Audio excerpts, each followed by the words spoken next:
Assalamualaikum warahmatullahi wabarakatuh.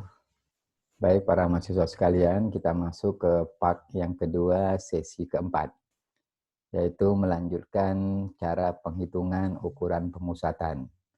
Nah, tadi kita sudah memahami bagaimana cara menghitung nilai rata-rata yang berasal dari data tunggal. Sekarang caranya untuk menghitung nilai rata-rata yang berasal dari data yang sudah dikelompokkan. Nah, cara penghitungannya menggunakan rumus yang sedikit dimodifikasi saja. Kita dapatkan rumusnya yaitu X bar sama dengan sigma FNT.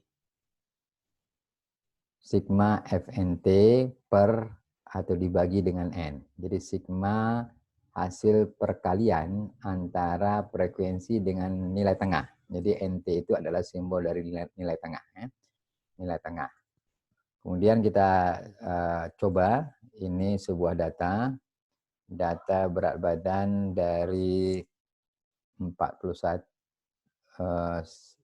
yang sudah dikelompokkan atau dibuat kelas-kelas intervalnya. 41 sampai 45 itu ada 4 orang, 46 berat badannya sampai 50 kg itu ada 4 orang, sampai seterusnya. Yang terakhir itu berat badan 76 sampai 80 itu ada 2 orang. Jadi jumlah sampel yang kita ukur itu sebanyak 30 orang.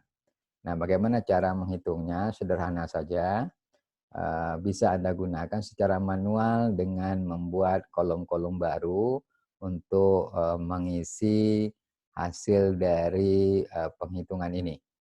Nah, yang pertama ini datanya sudah data tadi ya, kelas-kelas intervalnya, kemudian ini frekuensi.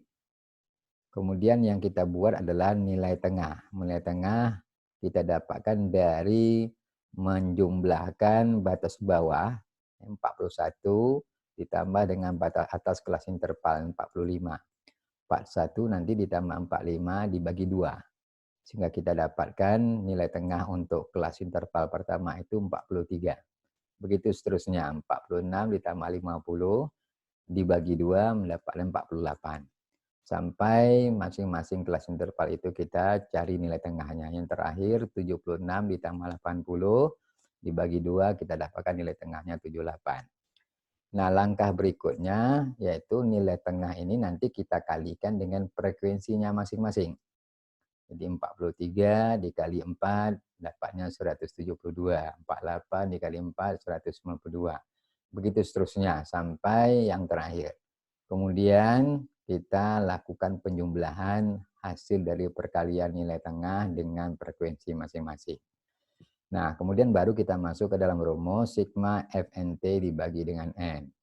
X bar atau nilai tengah atau min itu kita dapatkan 1845 dibagi 30, yaitu nilai rata-ratanya 61,5. Nah, sekarang coba Anda kerjakan.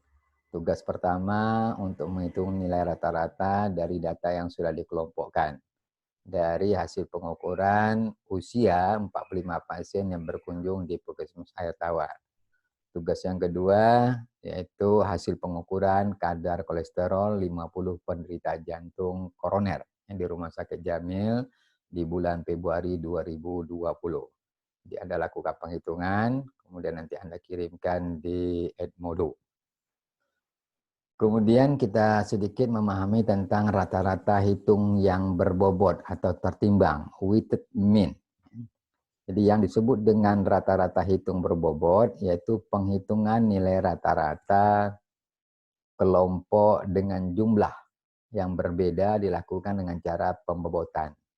Rata-rata hitung dengan bobot ini adalah jumlah hasil kali yang dilakukan dengan cara jumlah hasil kali antara banyaknya pengamatan dengan rata-rata tiap kelompok. Dengan rata-rata tiap kelompok nanti dibagi dengan jumlah pengamatan masing-masing kelompok.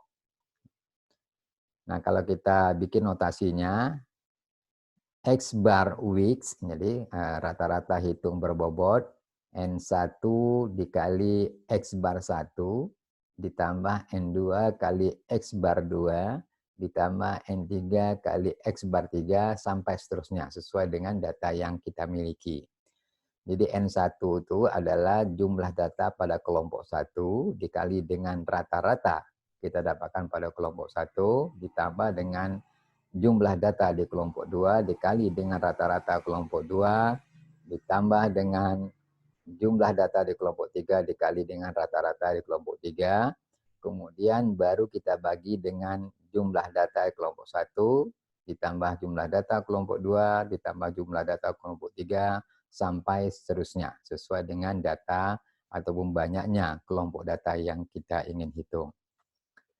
Ambil contoh, ini hasil pengukuran rata-rata berat badan 3 kelompok ibu hamil penderita anemia, yang masing-masing kelompok itu terdiri dari kelompok pertama ada 3 anggota atau 3 data, kelompok 2 ada 5 anggota atau 5 data, dan kelompok yang ketiga itu ada 8.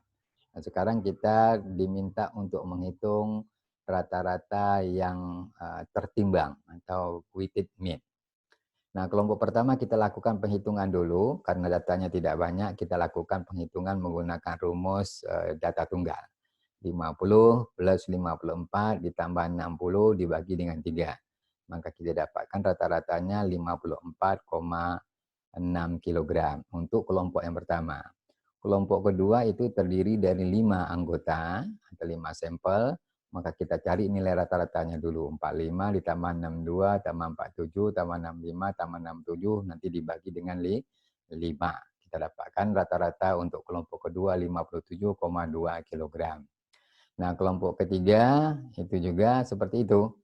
Jumlahkan dulu dibagi dengan banyak data, baru kita dapatkan rata-rata untuk kelompok 3 itu 59,6. Kemudian kita bikin tabel sederhana untuk membantu di dalam penghitungan. Kelompok pertama itu dengan jumlah datanya 3, nanti Anda kalikan dengan nilai rata-rata yang kita dapatkan tadinya. 3 dikali 54,6 kita dapatkan 163,8. Begitu juga dengan kelompok kedua, 5 dikali 57,2 dapatnya 286. Kemudian baru kita jumlahkan bahwa nilai NIXI-nya 926,6. Maka kita masukkan ke dalam rumus rata-rata tertimbang 926,6 dibagi dengan banyaknya data dari 3 kelompok yang kita hitung, N1 plus N2 plus N3. Maka kita dapatkan nilai data tertimbang itu 57,9 kg. Saya kira itu demikian saja untuk part yang kedua, sesi yang keempat.